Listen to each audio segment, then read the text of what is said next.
जिल्ह्यात लक्ष्मण तात्या असते किंवा बाळासाहेब देसाई असते तर हे चाललं असतं का? आणि आता राहिला प्रश्न सातारच्या 2 राजांचा. त्यांना न विचारताच ही उमेदवारी झालेली दिसते असा माझा अंदाज आहे, खरं खोटं मला माहिती नाही. त्यामुळे त्या दोघांचा देखील स्वाभिमान दुखावला असेल असा माझा अंदाज आहे, माझा दावा नाही. पण या सगळ्याच गोष्टी आता त्यांना फार काही विचारलं गेलं असेल असं नाही. आपले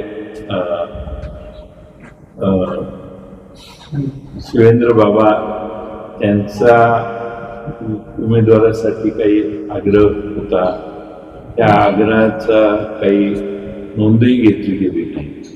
त्यामुळे या सगळ्या गोष्टीचा उदयनराजेंचाही मला वाटतं काहीतरी आग्रह होता. उदयनराजेंचा तर स्वभावच नाही असल्या गोष्टी खपवून घ्यायच्या. त्यामुळं मला असं वाटतं की सातारने स्वाभिमान दाखवला तर सांगलीकर 50%च्या जवळपास आहेत, त्यांची काही चिंता करू नका. सातारकरांनी स्वाभिमान दाखवावं असं आपल्या मार्फत मी अपील करतो.